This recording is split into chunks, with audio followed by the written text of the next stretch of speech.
నామానికి వందనాలు. ఈ పక్కటి వేళ దేవుని యొక్క సన్నిధిలో వచ్చి తీరడానికి దేవుడు మనందరికీ కల్పించిన గొప్ప భాగ్య తరగతిని బట్టి దేవునికి స్తోత్రం. దేవుడు మనలందరినీ కూడా జీవింపజేసి ఇంతవరకు ఆయన కృపలో నిలబెట్టినందుకు స్తోత్రం. దేవుడు ఎంత కృప కలిగిన దేవుడు, దేవుడు ఎంత జాలి కలిగిన దేవుడు, దేవుడు ఎంత సదుపాయం కల్పించుచున్న దేవుడు. ఆయన యెహోవా ఈరేగా మా తోడుగా నీడగా ఉండి సహాయపరిచినందుకు దేవునికి స్తోత్రం.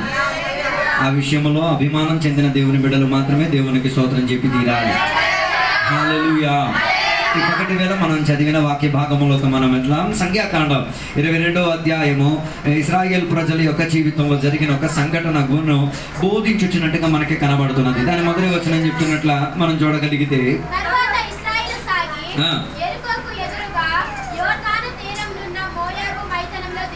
చాలు. అక్కడ చదివిన వాక్య భాగంలో ఇశ్రాయేల్ ప్రజలు ప్రయాణం చేసినట్ల బైబిల్ సెలవిచ్చుచున్నట్టుగా మనకి కనబడుతున్నది. ఒక విషయం తెలుసుకు తీరాలి, నీవు ఈ లోకంలో క్రైస్తవుడిగా జీవించేది ఉట్టి క్రైస్తవుడిగా మాత్రం కాదు, ఒక యాత్రికుడివి అన్నది మర్చిపోకూడదు.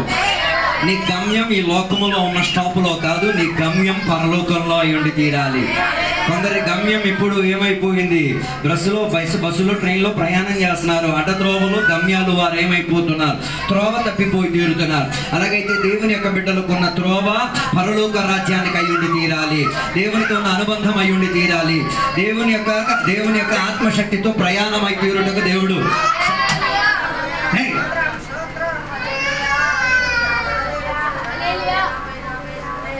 దేవుడు మనల్ని నడిపించిన గమ్యములోకి నడవడానికి దేవుని యొక్క బిడ్డలు ఏమై తీరాలి, తయారయ్యుండి తీరాలి. అందుకే పగటి వేళ ఒక గమ్యములో ఉన్నాము అన్నది దర్శించిన దేవుని యొక్క బిడ్డలు చిన్న చిన్న వస్తువులకు చూచి ఏం చేయకూడదు, నీ గమ్యాన్ని తప్పించుకోకూడదు. లోకం నీకు అనుకూలమైనది కాదు. ఇప్పుడు కూడా చాలా మంది దేవుని యొక్క బిడ్డలకి తెలియట్లేదు, నువ్వు జీవించిన లోకం దేవుని బిడ్డలకి లోకం ఏం కాదు. దానికి మంచి వార్తే పోయిన ఒక నెల రోజుల్లో జరిగిన ఒక వార్త. ఒక సేవకుడుగా ఉన్న ఆయనని ఒక మద్యం తాగిన ఒక వ్యక్తిగా ఏం చేశారు, చిత్రీకరించారు. దిస్ ఈస్ ద వరల్డ్, ఇదే లోకం. నాతో ఉన్నారో లేదో నాకు తెలియట్లేదు. దేవుని యొక్క పరిచర్య నిమిత్తము ఒక దేవుని యొక్క దాసు మయూర్భంజ్ డిస్టిక్లో దేవుని కొరకు ప్రయాసపడిన కుటుంబాన్ని కాల్ చేసిన ఆయనని తనకు విరోధించి చంపేసిన ప్రయత్నం చేసిన వారిని ఏం చేశారు, విడిపించుకు తీరారు. దాని అర్థం లోకం నీకు అనుకూలం కాదు. నువ్వు లోకం వైపు ప్రయాణమై వెళ్ళామనుకో, ఆ లోకమే నిన్ను ఏం చేసి తీరుతుంది, నీ ప్రయాణానికి అడ్డుగా మారి తీరుతుంది. అందుకే పగటి వేళ దేవుని యొక్క బిడ్డలు లోకంలో నాకు దొరుకుతుందన్న ఆసక్తితో బయలుదేరితే నీకు ఈ లోకమే ఒకరోజు మోసం చేసి తీరుతుంది. మనకున్న చట్టాలు వ్యవస్థితులు ఏవి మనకు అనుకూలం కాదు. నేను ఒక దేవుని యొక్క సేవకుడితో మాట్లాడుతుంటే ఆయనకు అంగవైల్యం ఉంది, అంగవైల్యానికి ఉన్న సర్టిఫికెట్ ఉంది, కానీ ఆ పార్టీకి చెందినవాడు కాదని చెప్పేసి తనకు అంగవైల్యానికి ఉన్న సర్టిఫికెట్ ఇవ్వడానికి ఏం చేయలేదు. ఆయన నాతో మాట్లాడినప్పుడు ఆయన చెప్తున్నాడు, అయ్యా దేవునికి నేను నమ్ముతున్నాను కాబట్టి ఇలా జరిగిందా. నేను అన్నాను, ఆయన లోకం నీకు అనుకూలం కాదు, వ్యవస్థలు నీకు అనుకూలం కాదు. నువ్వే పార్టీకి పట్టుకున్నా, ఈరోజు ఆ పార్టీ గెలిచేస్తారేమో, రేపో ఆ పార్టీ నీకేం చేయదు, కాళ్ళతో తొక్కేసే తీరుతుంది. అందుకే దేవుని యొక్క బిడ్డలు అలా తెలుసుకు తీరాలి, ఈ ప్రపంచం మనకు అనుకూలమైనది కాదు, కోర్టు వ్యవస్థలు మనకు అనుకూలమైనది కాదు, న్యాయ అధ్యక్షులు న్యాయపీఠాలు మనకి ఏం కాదు, అనుకూలమైనది కాదు, కుటుంబం మనకు అనుకూలమైనది కాదు. అందరూ అనుకోండి నా కుటుంబం ఉంటారు చచ్చిపోతే మట్టిలో పాతెట్టేసి మరి అక్కడ ఒక కర్ర కూడా పట్టేసి వెళ్ళిపోతారు. నీకు నాకు ఏ రీతి కలిగిన సంబంధం లేదని. అందుకే అనుకూలత లేని ప్రపంచంలో మనం జీవించి తీరుతున్నాం. ఈరోజు మనం చదివిన వాక్య భాగంలో ఇశ్రాయేలు ప్రజలు ప్రయాణములో జరిగిన కొన్ని సంఘటనల గురించి రాయబడినట్టుగా మనకి కనబడుతున్నది. దాని మొదటి వచనం నుంచి దాన్ని 21వ వచనం వరకు చదివినప్పుడు మోయాబు దేశానికి చెందిన రాజు బాలాకు ఒక అతి ప్రవక్తను ఏం చేస్తున్నాడు, అతికి తీస్తున్నాడు. దాని అర్థం ఆత్మీయతలో అతికి పరిచయం చేసేవాళ్ళు కూడా ఉన్నారని. మరి నువ్వైతే నీ పరిస్థితి నువ్వే చూసుకోవాలి. ఓ లార్డ్, కొంతమంది దేవుని బిడ్డలు కూడా దేనికి తయారయ్యారు, అద్దెకి. అందుకే డబ్బులు, అందుకే భోజనం పెడితే పేదను పరిగెట్టేస్తారు. హలో, కొందరు పెళ్లి పరిగెట్టేస్తారు దేనికోసం, ఆత్మీయ కూడా దేవుని బిడ్డ పరిశుద్ధ ఇంటి కోసం. ఓ లార్డ్, నాతో ఉన్నారో లేదు నాకు తెలియట్లేదు. హల్లెలూయా, హల్లెలూయా. అందుకే అద్దెకి జీవించడం ఆపండి, యథార్థతకు జీవించడానికి ప్రయత్నం చేసుకుతీరండి. ఈ కాలంలో అధిక మంది దేవుని యొక్క బిడ్డలు అద్దె ప్రవక్తలుగా, అద్దె విశ్వాసులుగా, అద్దె జీవితం జీవించుకొని నాయన వాటికి ఈరోజు ఒక ముగింపించుకు తీరి యథార్థత కలిగిన జీవితాన్ని జీవించుకు తీరాలి. ఎవరో పిలిచారని చెప్పి ఏదో ఇస్తారని చెప్పి వెళ్ళడం కాదు. ఓ లార్డ్, ఆటో ఎక్కిస్తే ఎక్కేసి వెళ్ళిపో. ఎందుకు దానివల్ల? దాని అర్థం నువ్వు ఎవరి ద్వారా ఖరీదులోకి దిగావని అర్థం. అందుకే నేను అద్దె పాస్టర్లు కూడా నేను నమ్మను, అద్దె పరిచయం చేసే వాళ్ళని కూడా నేను నమ్మను. కారణం ఏంటో తెలుసా? ఆయన అద్దె దొరికేంత వరకు మాత్రమే. ఓ లార్డ్, అది బైబిల్ ఎప్పుడు కూడా ప్రోత్సహించట్లేదు. కానీ కొంతమంది దేవుని యొక్క బిడ్డలకు అదే సుఖం. ఏది? అద్దె వ్యాపారం గొప్ప వ్యాపారం అనుకుంటున్నాను. బైబిల్ చెప్తున్న మాట అద్దె వ్యాపారం కింద బిలియాం అన్న ప్రవక్తను ఏం చేశాడు? ఉపయోగించుకు తీరడానికి ప్రయత్నం చేసిన ఆయన డబ్బుకి ఏమై తీరాడు? లోబడిపోయినట్టుగా బైబిల్ సెలవిచ్చుచున్నది. అందుకే ఆయన చేసిన కొన్ని మాటలు మనం అక్కడ చూడ. మొదటిగా బాలాకు అన్న రాజు చేసిన తప్పితం మనం చూడగలిగితే ప్రజల మీద ఏమొచ్చి తీరడానికి? శాపం వచ్చి తీరడానికి అద్దెగా ఉన్న ఒక మనిషిని ఏం చేసుకుంటున్నారు? ఉపయోగించుకున్నట్టుగా మనకు అక్కడ కనబడుతున్నది. అందుకే 22వ అధ్యాయం 2-3 వచనాలు చదివినప్పుడు ఒక ప్రవక్తని అద్దెకి తెచ్చేసుకొని ఎవరి మీద? ఇశ్రాయేల్ ప్రజల మీద ఏం చేయడానికి? శాపాన్ని ప్రకటించుకు తీరడానికి. అలాగే ఈ పగటి వేళ నేను నీకు అడిగే ప్రశ్న, నువ్వు దేవునికి సేవించేది ఇతరుల మీద ఆశీర్వాదం రావడానిక, లేక నీ మూలంగా వారి మీదకి శాపం రావడానిక? ఆలోచించండి. 9% మంది దేవుని బిడ్డలు శాపాన్ని ఏం చేసుకుంటున్నారు? కొనుక్కు తెచ్చుకుంటున్నారు. ఆ పదం దాని కరెక్ట్ అయిన పదం. ఏం చేసుకొని? కొనుక్కొని తెచ్చుకుంటున్నారు. తెచ్చుకో, నో ప్రాబ్లం, తీర్చుకోలేవు. హల్లెలూయా. అందుకే అక్కడ చెప్పిన మాట, దేవుని యొక్క ప్రజలు ఎప్పుడు ఎల్లప్పుడూ అందరినీ ఏం చేసి తీరాలి? దీవించే మారిగా ఉండి తీరాలి. అందుకే యేసయ్య చెప్పిన ఒక మాట, నీ శత్రువు నిన్ను చంపడానికి కోరి తీరితే వారి కొరకు నువ్వేం చేయాలి? ప్రార్థన చేయమని చెప్పారు. మన విశ్వాసులైతే శత్రువులుగా కనబడితే మరి ముఖం తిప్పేస్తారు, కనబడరు. అమ్మా దూరింది, ఇంకేదో దూరింది, దాన్ని వదలగొట్టుకోవడానికి ప్రయత్నం చేసుకో. అది బైబిల్ సిద్ధాంతం కాదు. నీ లోపల శాపం వ్యాపారించి తీరుతున్నది. ఆశీర్వాదంగా మారి తీరాలంటే అందరికీ మనం ఏం చేయగలిగాలి? ప్రేమించగలిగిన మనస్తత్వం అయి ఉండి తీరాలి. హల్లెలూయా. అందుకే పగటి వేళ ఆలోచించుకో. నీ మూలంగా, నీ పాటల మూలంగా, నీ ఆరాధన మూలంగా, నీ వివాహం మూలంగా, నీ అభిషేకం మూలంగా, నీ ఆరాధన మూలంగా, నువ్వు చర్చికి వెళ్ళడం వలన, నువ్వు దేవునికి సేవించడం వలన ఏమి వ్యాపారిస్తుంది? ఓ లార్డ్, ఇప్పుడు కూడా కొందరికి అర్థం కావట్లేదు. హలో, సినిమా పాటకి దేవుని పాటకి తేడా ఏంటో తెలుసా? నాతో లేరు అనుకోండి. సినిమా పాటకి దేవుని పాటకి తేడా ఏంటో తెలుసా? సినిమా పాటకి ఏ ఆత్మతో అయినా పాడొచ్చు, కానీ దేవుని బిడ్డలు పాడే పాటకి ఏముండి తీరాలి? ఆత్మస్పందన ఉండి తీరాలి. అందుకే బైబిల్ చెప్పేది ఆత్మలో పాడడం నేర్చుకోండి. దేంట్లో? సినిమాలో నువ్వు బోర్డు పాడతావు, నువ్వు ఆత్మలో పాడు. ఆత్మలో పాడితేనే ఏమై తీరేది? ఆశీర్వాదాలు కుమ్మరించబడి తీరేది. హల్లెలూయా. అందుకే చాలా మంది దేవుని బిడ్డలకి క్రైస్తవ పాటలని ఆత్మలో ఉన్న పాటగా ఏం చేసుకోలేకపోతున్నారు? మార్చుకోలేకపోతున్నారు. అలా మార్చలేకపోతే దాని అర్థం నీ మూలంగా వ్యాపారించేది ఆశీర్వాదం కాదు, నీ మూలంగా వ్యాపారించేది శాపం. ఓ లార్డ్, హల్లెలూయా. అందుకే దేవుని బిడ్డలారా మనం చూసుకు తీరాలి. మన మూలంగా ఇతరులకు ఏమొచ్చి తీరాలి? ఆశీర్వాదం వచ్చి తీరాలి, మేలు వచ్చి తీరాలి. అందుకే అబ్రహాము ప్రయాణం చేసిన ఊరిలో ఏమై తీరిందో? ఆయన చేయడం ఒక పొరపాటు వలన ఆ ఊరిలో ఉన్న ప్రజల మీదకి ఏమొచ్చి తీరింది? శాపం వచ్చి తీరింది. ఒకటే కారణం, తన భార్యను ఏం చేసుకున్నాడు?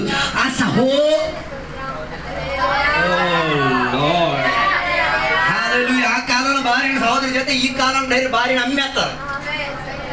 ఎస్, ఓ లార్డ్. అందుకే కదా పిల్లల్ని ఏ వ్యాపారం కింద అమ్మేస్తున్నారు? పెళ్లి అన్న వ్యాపారం కింద. దేన్ని ఆధారం చేసుకొని? కట్నం అన్న ఆధారం చేసుకొని. అంటే నీ కొడుకుకి ఇంత రేటు. మా ఊర్లో ఉన్న పశువుకి నీ కొడుకుకి పెద్ద తేడా ఏం లేదు. ఆడు ఈడు ఒకటే. కారణం ఏంటిది? ఆయన కొనబడినవాడు, ఈయన అమ్మబడినవాడు. Praise the lord. ఇక్కడే చెప్పాలి. అందుకే బైబిల్ దేనికి సహకరించట్లేదు. అప్పుడు మీరు వాక్యాలు చెప్తారు, అయ్యో బైబిల్లో వాక్యం ఉంది కదా, ఎవరింటికి ఎలియాజరు ఎవరింటికి వెళ్ళినప్పుడు రెబెకాకు పెళ్లి సంబంధాలు తీసుకెళ్ళినప్పుడు ఆయన ఏమి ఇచ్చారని పుల్లు కట్నాలు గిట్నాలు మొత్తం ఇచ్చారు. బైబిల్ బాగా చదువుకోండి. ఆ కట్నం పుచ్చుకున్నాడు దేవుని బిడ్డ. ఓ లార్డ్. హలో, ఆ కట్నం పుచ్చుకున్నాడు దేవుని బిడ్డ కాదు. ఆయన ఎవడు? మిద్యానీయుల దేశానికి చెందిన పూజారి గారు. కూతురు దేవునికి నమ్ముకున్నామే, కూతురు వాగ్దానానికి చెందినదే నాయన. మరి ఆయన పంపించాలంటే ఏముండి తీరాలి? కొన్ని సిద్ధాంతములు, లోక సిద్ధాంతాలను ఏం చెయ్యాలి? అతిగా ఇచ్చుకు తీరాలి. దాని వలన ఏమై తీరింది తెలుసా? పాప రెడీ, నేను వెళ్ళిపోతాను నా వరుడింటికి. హల్లెలూయా, హల్లెలూయా. అప్పుడు మీరు చెప్తారు కట్నం తీసుకుంటే ఎదురు కట్నం అట్టి ఇచ్చినా ఇటు తీసుకున్నా, దానివల్ల ప్రభుత్వం చెప్తున్నది పాపం అని. లేదు నీకంత బలుపు దమ్ము గుండె ధైర్యం ఉందంటే పబ్లిక్ గా డిక్లేర్ చేసి చెప్పు. పోలీస్ స్టేషన్కి వెళ్ళి ఒక కాగితం నేను తీసుకుంటాను, ఏం పీకుతో పీక్కో, అలా తీసుకో, అప్పుడు నేను ఒప్పుకుంటాను మగాడు అని. హల్లెలూయా. చట్టమే చెప్తున్నది ఏం తీసుకోకూడదు, కట్నం ఇచ్చుకోకూడదు. Oh Lord, praise God, hallelujah. నీకు ఇవ్వడం వలన పుచ్చుకోవడం వలన ఏమొచ్చి తీరేది? ఆ కుటుంబానికి ఆశీర్వాదం. నువ్వు ఇంటికి అటు ఇచ్చావు అనుకో, ఆ నేను ఆ కాటాతోనే జీవితంతో తూకం వేస్తాడు. ఎవడు? ఇచ్చినోడికి. నెల నెలకు వచ్చేస్తాడు మీ ఇంటికి, మరి దేవతలాగా వచ్చి కూకుంటాడు. అదేదో మదిపిచ్చే ఇప్పుడు వడ్డీ. హలో, దానికోసం నువ్వు సతమతం అయిపోతావు. 7 రోజులు పని, అందుకన్నా హీనంగా పని చేసేస్తాను. ఏటి కోసం? తృప్తి తీర్చుకోవడానికి. నాయనా ఈ శాపం, దానిని ఎర్రగొట్టుకు తీరడానికి ఏం చేయాలి? మోకాల మీద కూర్చో. పిల్లల భవిష్యత్తు బాగుండి తీరాల, పిల్లలు మంచి వివాహంలోకి ఎక్కి తీరాల. ఎవ్రీ 13:3 ప్రకారంగా పరిశుద్ధ వివాహంలో పిల్లలు ఎక్కి తీరాలని నీ మోకాలు అరగాలి.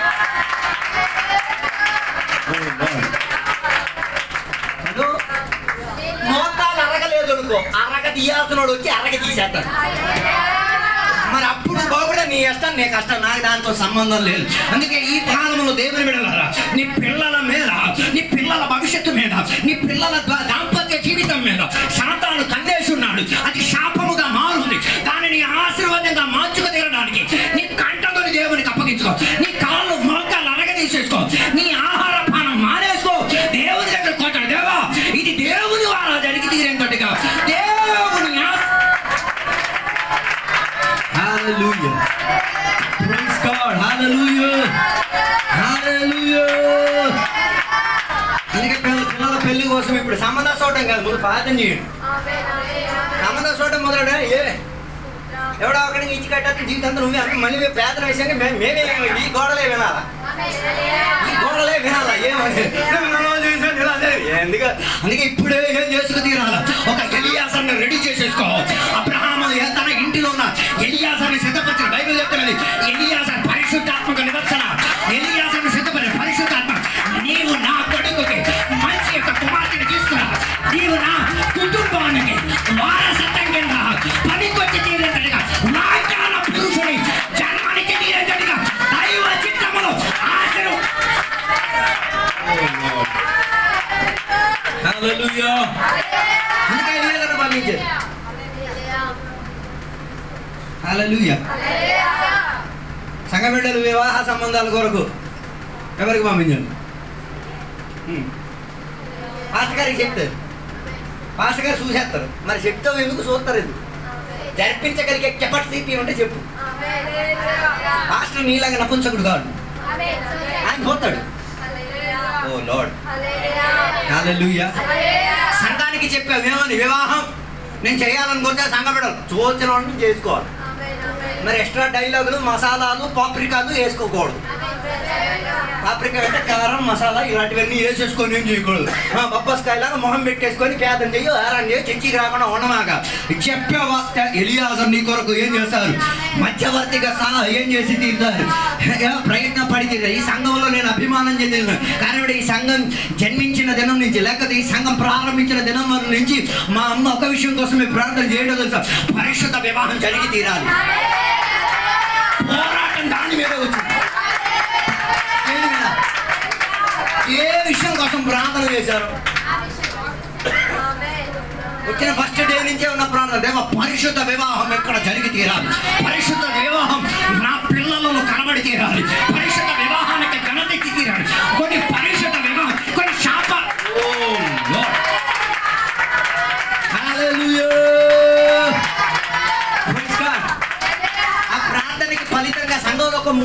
పెళ్ళిళ్ళు మాత్రమే పరిశుద్ధ వివాహంగా నిలబడి, మిగతా పెళ్ళిళ్ళన్నీ మరి మీరే దీవించుకోవాలి, మీరే ఆశీర్వదించుకోవాలి, నాకు సంబంధం లేదు. రెండోదిగా బైబిల్ చెప్తున్న ఒక మాట, మొదటిగా బలియాము ఒక పాప ఏంటిది? శాపాన్ని ఏం చేయడానికి, కుమ్మరింపజేయడానికి అగ్ని సేవకులను ప్రయత్నం చేసుకున్నాడు. రెండోదిగా బెలియాము గురించి చెప్తున్న ఒక మాట, బెలియాము గురించి దాని 22వ అధ్యాయం 18వ వచనానికి చదవగలిగి తీరితే, వెండి బంగారం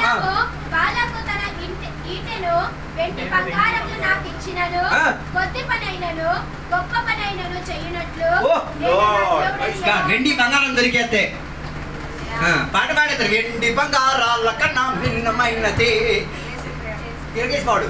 వెండి బంగారం దొరికేస్తే చేసి వదిలేస్తాను, వదిలేసి కాపురం చేసేసుకుంటాను. హలో హలో, ఇది కొద్దిగా కష్టమండి. ఏది వెండి బంగారం వదలడం, మోసుకొని అల్లెలు చేస్తున్నా ఎవడైనా చేసేస్తాడు. హలో, వెండి బంగారం అంటే నీకు అప్పులు తీసుకోవడానికి కూడా మనసు రాదు, దీంతోనే ఏం చేయొచ్చు. మరి దేవుని ఆధారం అక్కర్లే. ఒకవేళ ఈ వెండి బంగారం వేసుకున్నాడు పర్లోకమైన వీడు ఏం చేస్తాడు? అక్కడ ఉన్న వెండి బంగారం తవ్వడానికి ప్రయత్నం చూస్తాడు. మీకు చెప్తే మీకు అర్థం కాదు. మీరు ఇప్పుడు వెళ్ళలేదు, తిరుపతి దేవస్థానానికి వెళ్ళండి, మొత్తం బంగారమే. అక్కడికి బంగారం వేసుకున్నావు నువ్వు, అక్కడ వెళ్ళి చూసాడు మేము.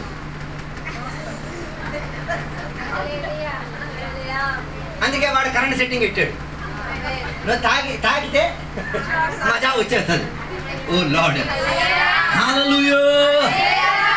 అందుకే దాని అంతా నేను వెండి బంగారం వ్యతిరేకంగా ప్రయత్నంగా అలాగే లేదు. వెండి బంగారం దేవుని వీటికి అనుకూలమైనది కాదు.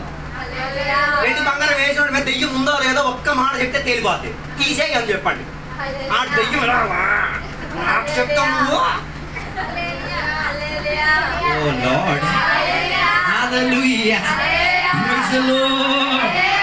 వెండి బంగారం కాదు నీ ఆత్మీయతను నిర్ణయించేది, వెండి బంగారం కాదు. అందుకే కదా ప్రార్థనకు బయలుదేరిన సేవకులు ఒక ఎవరిని కలిశారు? ఒక భిక్షగాడిని కలిశారు. ఆడేం ఆశించాడు? ఎందుకు ఎందుకు వచ్చిన అది ఇచ్చేవారు కాబట్టి. ఏమాత్రమైంది? నువ్వు వచ్చినందుకు ఎవరికైనా దొరికిందా? అప్పుడు పెళ్ళాడు అయిపోయింది. కాదు, నువ్వు ప్రార్థనకు వచ్చినందుకు వచ్చిన త్రోవలో ఎవరికి ముఖం చూపించి ఒక సైకిల్ వేసుకుని వెళ్ళిపోతావు. ఎప్పటికీ అడుక్కున్నాడు కన్నా నువ్వు స్టేజ్ బ్యాక్ లో ఉన్నావు.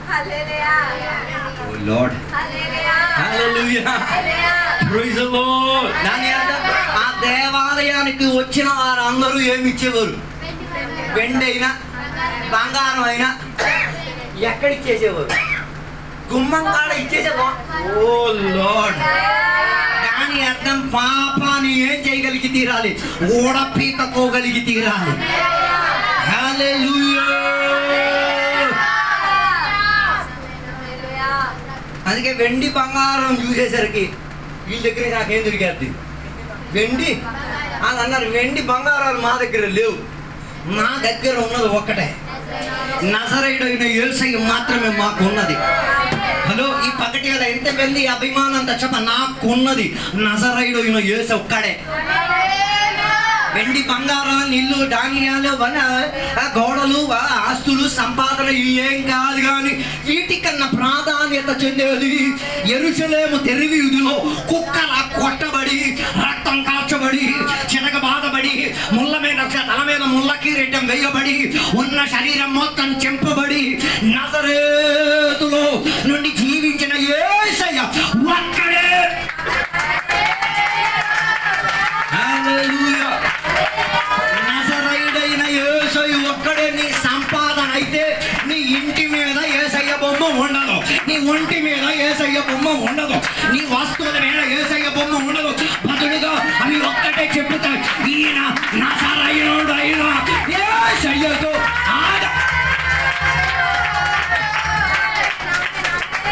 హల్లెలూయా. నజరేయుడైన యేసయ్యని ఏం చేసుకోగలిగాడు? ఇచ్చుకోగలిగాడు. Transferring Jesus of Nazareth. O Lord, hallelujah, hallelujah. నువ్వు ఒకరొకరికి ఏమి ఇచ్చుకోవాలి? నజరేయుడైన యేసుని ఇచ్చుకోవాలి. మనం వడ్డీ వ్యాపారాలే. చర్చి కూడా వడ్డీ వ్యాపారాల కేంద్రం అయిపోయింది. పేజీలు అడగదు, ఎంత ఎత్తావు ఏసై కొరడా పట్టుకొచ్చి దుమ్ము దిలిపేస్తారు. మేమే దులుపుతున్నామంటే ఇంక ఏసైకి అవకాశం మీద పరిస్థితి ఆలోచించుకో. దేవుని ఆలయములో ప్రజలు ఏం చేయడానికి ప్రారంభించారు? మీరు ఆ అధ్యాయాలు ఇంటికి వెళ్ళి చదవాలి. ఏం చేయడానికి ప్రారంభించారు? మనం అనుకున్న మామూలు వ్యాపారం అనుకుంటున్నాం. మనం కాయలు విజయం ఏం కాదు. చర్చి బయట ఒక బ్యాంకి, చర్చి లోపల ఒక బ్యాంకి. చర్చి బయట ఉన్న బ్యాంకి డబ్బులు చర్చి లోపల ఏం చేయవు. ఎక్కడే చెప్పాలి. చర్చి బయట 10 రూపాయలకి 3 రూపాయలు అయితే చర్చి లోపల 10 రూపాయలకి 7 రూపాయలు. ఇప్పుడు అదే నివాసాన్ని చెప్పండి. చర్చి బయట దూడను కొంటే 10,000 అయితే చర్చి లోపల 17,000. ఇప్పుడు నాలాంటాడు మీలాంటాడు నీకు పొడి మీకు తగిలేదు కదా. నాలాంటాడు ఒకడు నికృష్టుడు, చాలా డబ్బులు లేవు, ఘోర పాపాలు చేసుకొని ఒక కష్టమో నష్టమో ఒక సంవత్సరం అంతా కష్టపడి ప్రయాసపడి 10,000కి ఒక దూడను కొనుక్కొని ఇంటికాడ నుంచి వస్తాను. చర్చి దగ్గరికి వచ్చి అలా లోనకి ఎంట్రీ లేదు. ఇది అమ్మేసుకొని ఎక్కడ ఉన్నదో ఏం చేసుకోవాలా. ఈడ అక్కడి నుంచి కష్టపడి తెచ్చుకున్నాడు. ఈడ అక్కడికి వచ్చినప్పుడు చర్చి లోపల దీన్ని ఏం చేయను. ఈడ ఎక్కడికి వెళ్తాడు? బయట ఉన్న షాప్కి వెళ్ళేసి ఆడంటాడు, ఒరే 4,000 ఎత్తాను.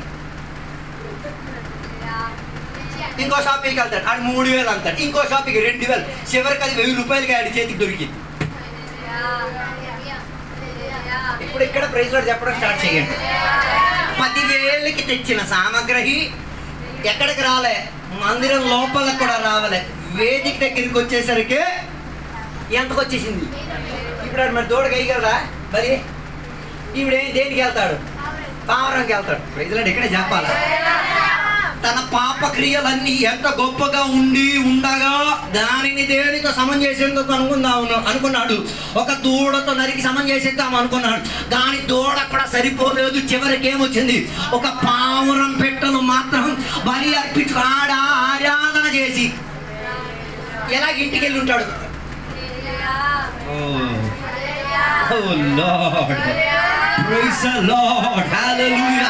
ఇలాగ అత్యాచారం జరిగిన కేంద్రాలను యేసయ్య చూసేసి ఏం చేసేసాడు? కొరడా తీసి కొట్టలేదు. దాని అర్థం దేవునికి సహవాసం చూపించాల్సిన చోటు, నజరేయుడు అయిన యేసయ్య ఒకరొకరిలో ట్రాన్స్ఫర్ అవ్వాల్సిన చోటు వ్యాపార కేంద్రం కాకూడదు. వ్యాపార కేంద్రం అయ్యిందో నీ కుటుంబానికి అది సర్వనాశనానికి కారణమైతుంది. తర్వాత వచ్చి ఏడిచి చెప్తే మాకు ప్రయోజనం, మేము హ్యాండ్ ఇచ్చేస్తాం. ఈ రోజే రక్షణాదినం, ఈ రోజే మౌన మనసు పొందేసుకో. ఈ వ్యాపారం నాకొద్దు. నేను ఎవరికి నాశనం చేసి కాదు, నేను అందరికీ నజరేయుడైన యేసయ్యను. అందుకే నజరేయుడైన యేసయ్యను ఆయనకిచ్చి అప్పటి వరకు బలం లేనివాడు, అప్పటి వరకు నిలబడలేనివాడు నిలబడి కుదిపి గెంతి దేవాలయం లోపలికి వెళ్ళి నజరేయుడైన యేసయ్యను కనుక్కొని సేవి. ఇది మన బిజినెస్. ఈ 2025లో ఎన్ని నజరేయుడైన యేసయ్యను నువ్వు కనుక్కొని తెచ్చావు? దానికి తగ్గట్టు హల్లెలూయా చెప్పండి.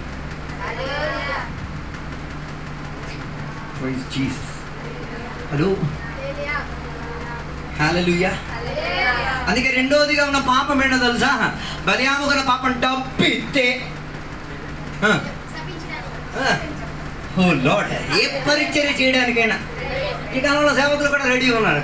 పిల్ల దేవుని పిల్ల, అబ్బాయి దేవుని బిడ్డ, నో జాంతా देता हम करता वो उधर जाके खाना खाता और फिर विरोधनाथ बांध होता मास्टर गार पर तलके गिरता. हालेलुया చెప్పలేదు. ఉన్నారో లేదో నాకు తెలియట్లేదు. దేవుని ఆత్మీక విషయాలు వ్యాపారం అనుకున్నది కాదు. హలో హల్లెలూయా. సొత్తపరిస్తే డబ్బులు ఇస్తేనే అలాగేం లేదు. నువ్వు వస్తే సొత్తపరుస్తారు, నువ్వు ఎత్తే మంచిది. మేము అన్ని డబ్బులు తీసుకునే వాళ్ళం కదా. We don't expect expect every credit card.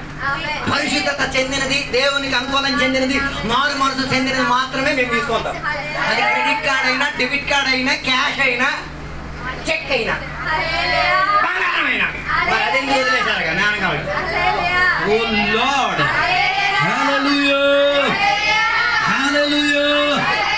దాని అర్థం ఏముండకూడదు, దురాశ. ఇక టచ్ చేస్తే అక్కడ ముఖాలు ఉబ్బిపోతాయి. ఓ లార్డ్, హల్లెలూయా. ఆదివారం చర్చికి వెళ్ళొద్దు, 20 ఇస్తా. ఈ బరబ్బా వచ్చి వెళ్ళిపోతాడు. నేను వేళ పొందుతాను, సిలువ ఎక్కువ అర్థం కాలేదనుకుంటా. ఎవరిని ఎక్కించేశాడు? ఏసైని సిలువ ఎక్కించేసి ఈడు బర్రప్ప. Praise lord. ఆగిపోయింది అందరూ.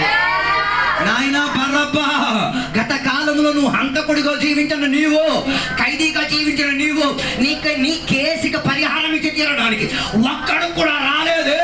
కానీ ఒక్కడు పరలోకం నుంచి భూమిలోకి నరపుత్రునిగా దిగి వచ్చి, మనిషి కుమారునిగా దిగి వచ్చి, దేవుని యొక్క కుమారునిగా దిగి వచ్చి, దేవుని యొక్క లక్షణ పోలిక ఉన్నవాడు దిగి వచ్చి నీకు విడిపించిన. హల్లెలూయా, ప్రైజ్ ది లార్డ్, హల్లెలూయా. అందుకే బిలియాముకి ఏమొచ్చింది? డబ్బాశ, దురాశ. బైబిల్లో అన్నిటికన్నా ప్రాధాన్యత డబ్బాశ. అన్ని మూల కారణం. డబ్బాశ లేని వాళ్ళు ఒకసారి గట్టిగా హల్లెలూయా చెప్పండి. ఎక్కడ హల్లెలూయా? ఓ 10,000 రావాలా? హల్లెలూయా. మనందరిలో ఏముంది? ఓ లార్డ్, హల్లెలూయా, హల్లెలూయా. దానిని అధికంగా ఎంటర్టైన్ చేయకూడదు. ఏం చేయకూడదు? దానికి అధికంగా ప్రోత్సహించడానికి వేదిక నువ్వు తయారు చేయకూడదు. డబ్బు లేకుండా ఏమైనా జరుగుతాయి? నీ పాప పెళ్లికి అయినా విందులు పెట్టాలన్నా డబ్బు కావాలి కదా. నీ కొడుకుకి బండి కొని ఇవ్వాలన్నా డబ్బు కావాలి. నీ ఇంటి ఆస్తి కట్టాలన్నా డబ్బు కావాలి. అన్నిటికీ ఏం కావాలి? సిరి కావాలి. సిరి లేక అవసరం లేని ఏమైనా ఉన్నాయా? అందుకే కదా చచ్చిపోయేటప్పుడు కూడా ఏం కావాలా? 6 అడుగులు వెయ్యి కోసం. హల్లెలూయా. అన్నిటికీ ఏం కావాలి? డబ్బు కావాలి. దాని అర్థం వాట్ ఈస్ మనీ? డబ్బు ఏంటిది? వాడేస్తున్నారుగా, చెప్పండి. What is money? డబ్బు ఏంటిది? బీరువాలు నింపేశారు, చెప్పండి. పేపర్ కాగితమా? ఇంకా ఇంకా ఇప్పటికైతే పేపర్ వచ్చింది. తులో నాణ్యాలు కదా. Money is an idea.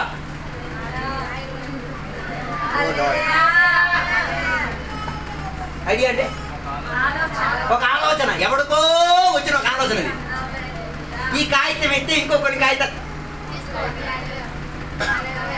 Oh Jesus. ఎవడికో ఒక తలంపు, అది వచ్చిన తలంపు ఏడిది. తొలి ధాన్యాలు అటు ఇటు చదువుకో. నేను అంబలి కాదు, సోలు చేసాను అనుకో. మీరు బియ్యం చేస్తే నేను సోలు ఇస్తాను, నువ్వు బియ్యం ఇస్తాను. ఎలా ఉండేది? దీనికి ఎవరికో ఒకటి ఐడియా వచ్చింది. ఒక ఐడియా జీవితాన్ని విన్నారు కదా, ఫోన్లో ఉన్న ఐడియా ఉపయోగించండి.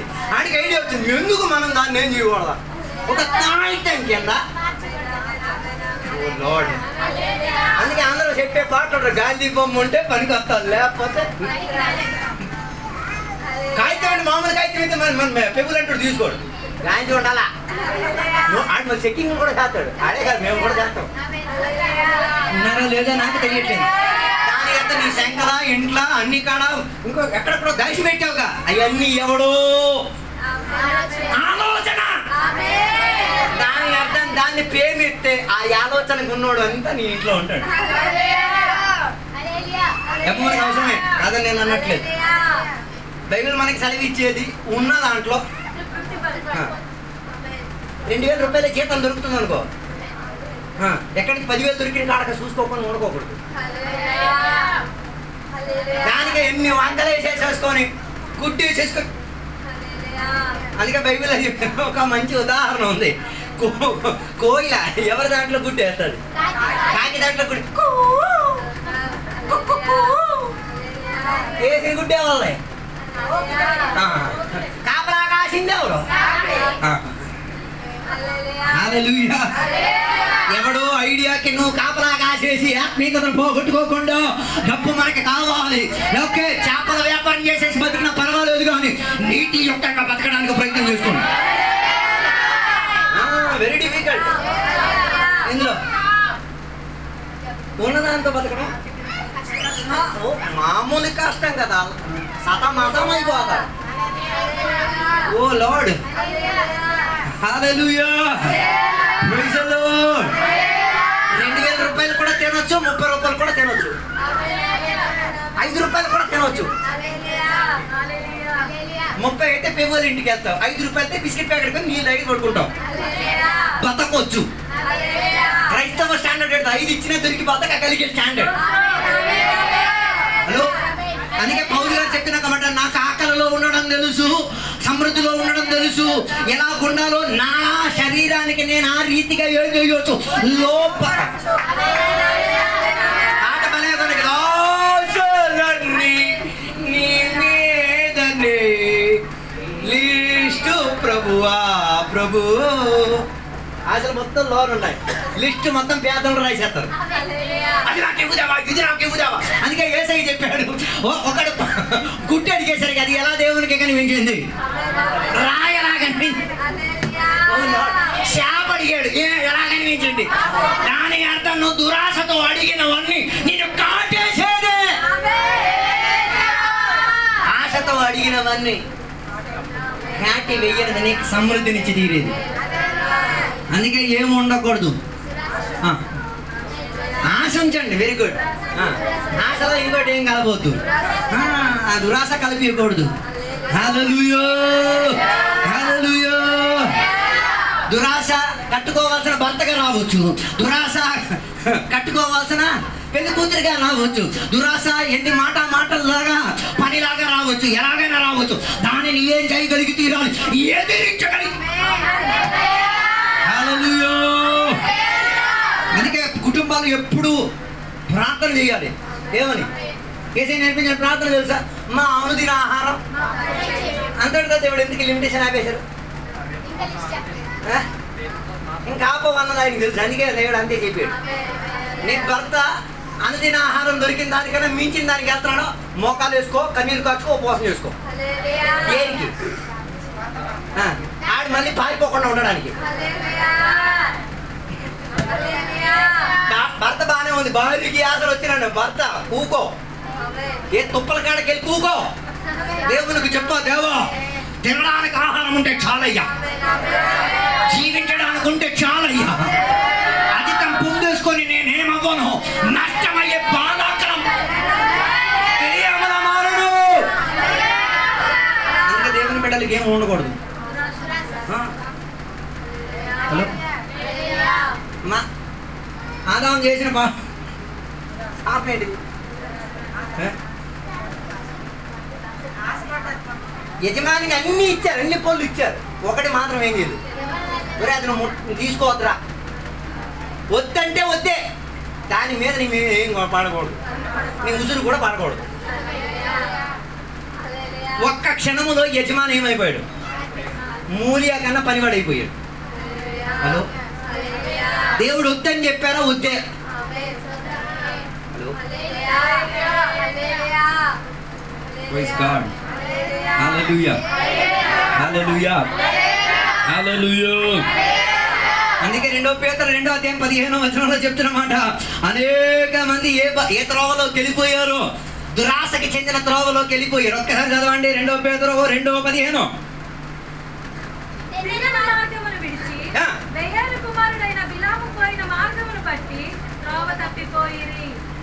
అప్పుడు సంఘబిడ్డలు నీతి అయిన త్రోవని విడిచిపెట్టి ఈ రోజు నుంచి ఉపవాసం మొదలెట్టండి. దేనికి? నా ఇంటికి వచ్చిన సామాగ్రి బిలియం సామాగ్రి కాదా పరిశోధించు. మరి నీ అభిషేకం కృపావరం గొప్పదైతే ఎన్ని రివీల్ అయితే, మరి నువ్వు అంతా జాతర అంటే అంతా జాతరే. ఓ లార్డ్. హల్లెలూయా. మా అమ్మ బతుకునేటప్పుడు ఒక్కటే చెప్పేది ఏంటో తెలుసా, పరాయోడు ఉసిరి కలిసింది, పరాయోడు ఆశించేది నా ఇంటికి ఏం చేయకూడదు. అది రూపాయి వచ్చినా 10 రూపాయలు వచ్చినా 10 సార్లు అడిగేది. ఇది తిన్నన రీతిగా వచ్చిందా, బిలియాం రీతిగా వచ్చిందా? అందుకే పెద్ద ఆస్తిపోతులు ఏం లేదు కానీ సుఖం ఉంది.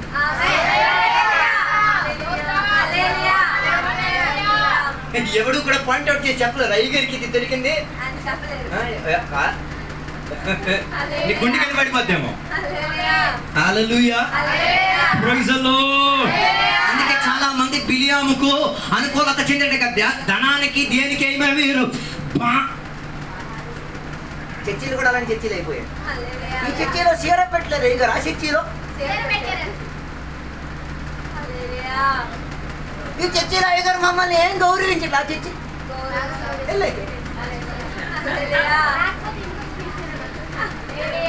హలో అట్టంటి వాడి కోసమే చట్టాలు, మంచి చట్టాలు వస్తాయి. I love O Lord. ఓ చీర ఇచ్చేసి ఓ లార్డ్, చిరిగిన చీరతో అయినా దేవునికి స్తోత్రం చెప్పండి. ఎవడో దురాశ చీర తెచ్చుకొని ఏం చేయకండి. ఆభరణ భూషణాలు అయ్యి లక్ష్మీదేవత కాకండి. హల్లెలూయా. అందుకే దేవుని బిడ్డలు ఏం చేయాలి, దురాశను ఏం చేయాలి, ఎదురించుకోగలిగి తీరాలి. నీ పిల్లలకి నేర్పించు. చిలిపితనంలో అధిక మనకు వద్దురా, ఉన్నదానితో మార్పుల కోసం పిల్లలు గొంతు పీసుకెళ్తారు అమ్మా నాన్న. దేనికోసం? నాగరాజుకి 85 వచ్చాయి, నీకు 25 వేనాలా? నీ స్టడీ బుక్ కూడా పక్క పెట్టేసి చెప్పదు. 25 వేలు తెచ్చాడు, నువ్వా గడప కూడా తొక్కేవలేదు. హలో, లేదా నాకు తెలియదు. అందరూ చదువులో కెడతారా? అందరూ చదువులో బాగుపడతారా? బాబు చదువుపోయినా బాగుపడతారు. సింపుల్ వ్యాపారం చేస్తున్న వైజాగ్కి వెళ్ళండి, 400కి చేపలు కొనుక్కొని చిన్న పొట్లం కట్టుకొని గ్రామానికి 10 రూపాయలు లెక్కన నీ అవసరాలు తీరిపోతాయి. ఆడికి ఎంత నేర్పించో 10 ఇస్తే 11 సంపాదించాలన్నది నేర్పించు. 10 ఇస్తే 1 కోటి సంపాదించాలి, అంత కూడా అయిపోతాయి. జైలు శిక్షగా బాలైపోయి మళ్ళీ పేదం చేయమని చెప్తావు. అందుకే పిల్లలకి చిలిపితనం నేర్పించు. నాయన ఉన్నదానితో బతికి తీరడానికి దేవుడు కృపావాత్సల్యం ఇచ్చి తీరినది. అందుకే ఇక్కడ ఒక దేన విడవరాదు తన ఇంటి గల స్థితిగతి, అప్పు గల స్థితిగతి అయ్యేసరికి ప్రవక్త దగ్గరికి వెళ్ళేసరికి ప్రవక్త చెప్పిన నీ ఇంటి లోపల ఏమి ఆమెకి ఏరినవాడా, నా ఇంటిలో ఒక గిన్నెలే నూనె మాత్రమే, ఒక్క గిన్నెల నూనె చాలు ఒక కరువు కాలాన్ని పోషించుకు తీర. ఇది వాగ్దానం కింద తీసుకో. నువ్వు అప్పు పప్పు అని బాధపడ్డావు కదా, నేను దేవుడి ఆత్మతో నీతోనే మాట్లాడతా. ఈ అప్పు పప్పు నేను ఉరికమ్మలెక్కించడానికి కాదు.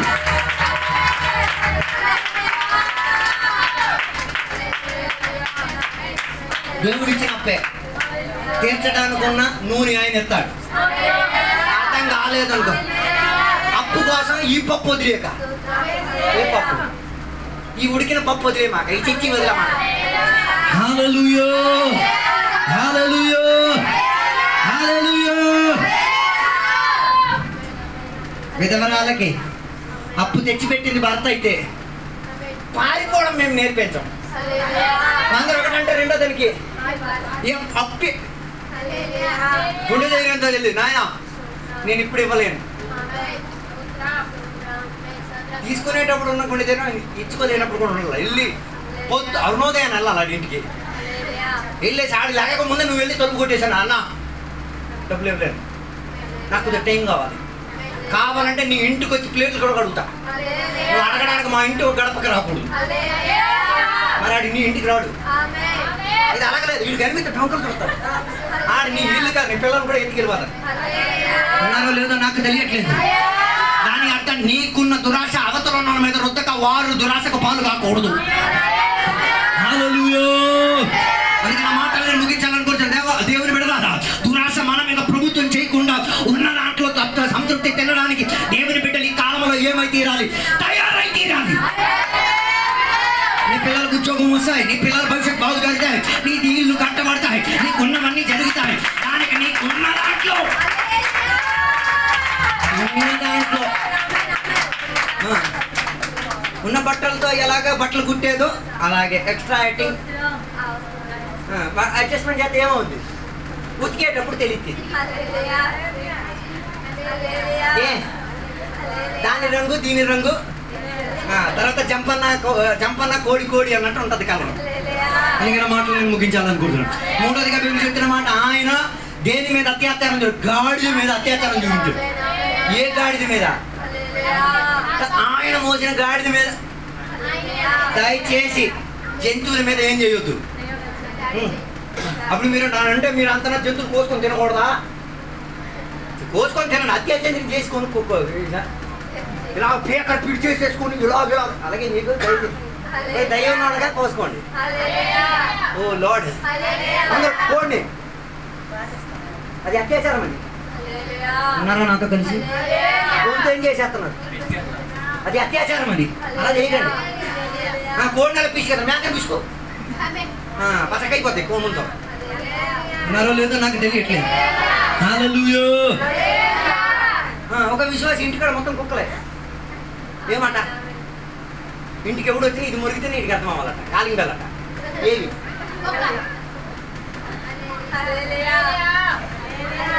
వాటికి ఏమి ఇచ్చి పక్కన వాళ్ళందరూ కలిసేస్తుంది.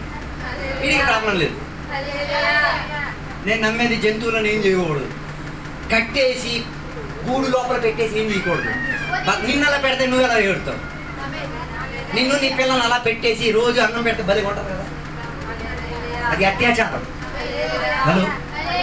హలో ఉన్నారా లేదా? నాకు దేని మీద అత్యాచారాన్ని రుద్దకూడదు.